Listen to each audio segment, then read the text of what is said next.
Sister Bettina, all right. In the meantime, oh shit, it's happening tonight.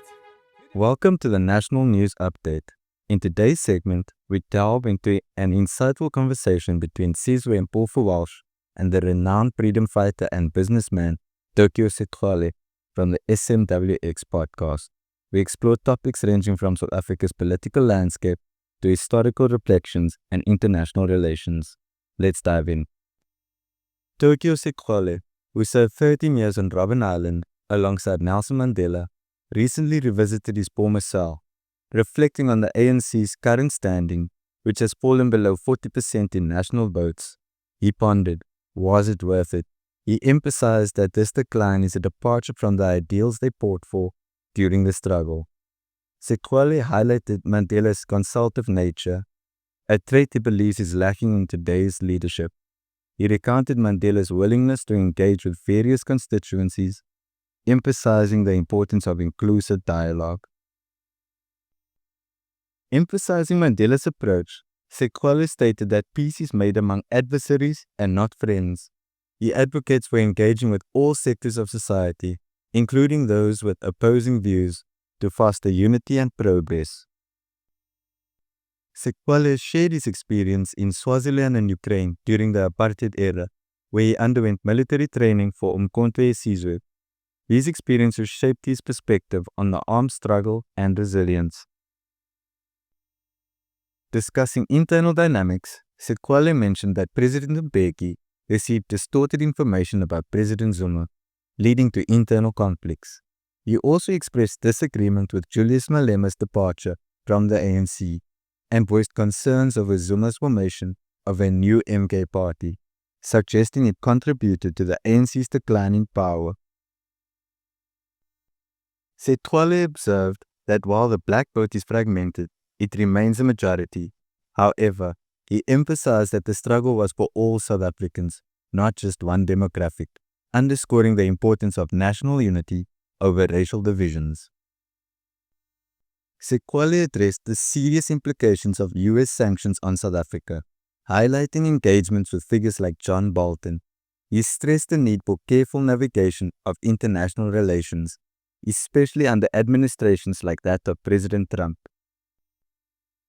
Discussing the deployment of South African troops to the Congo, Sexwale emphasized the necessity of winning local support.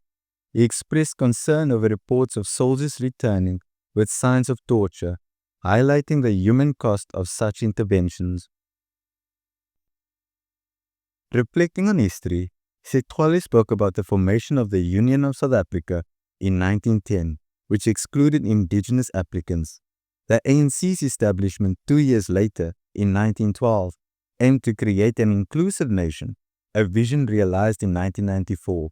However, he warns of existing fault lines that threaten this project, urging all South Africans to remain vigilant. Sexwale called on the ANC to address internal weaknesses, noting that opposition figures like Helen Zille are capitalizing on these vulnerabilities. He also mentioned that the bullet train initiative was proposed by Paul Mashatile and suggested that President Ramaphosa should have been more forthcoming about the Phala Phala incident. Before we end today's show, let's take a moment to reflect on the wisdom of the Bible. Today, we continue with Genesis chapter 1, reading from verse 11 to 19. Then God said, "Let the land produce vegetation, seed-bearing plants and trees on the land that bear fruit with seed in it, according to their various kinds." And it was so.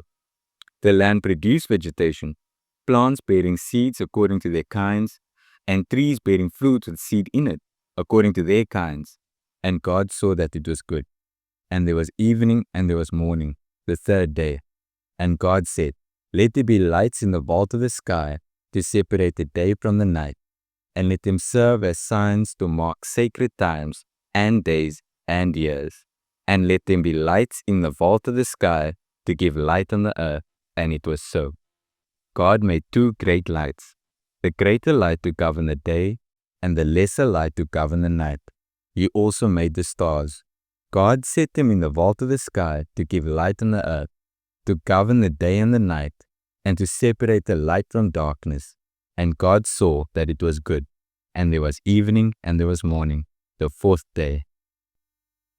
Tokyo Sexwale's reflections offer a profound insight into South Africa's past, present, and future. He emphasizes on inclusive dialogue, unity, and vigilant leadership, serves as a reminder of the ideals that shape the nation. Thank you for joining us on National News. Sister See you Bettina. next time. All right. In the meantime, oh shit.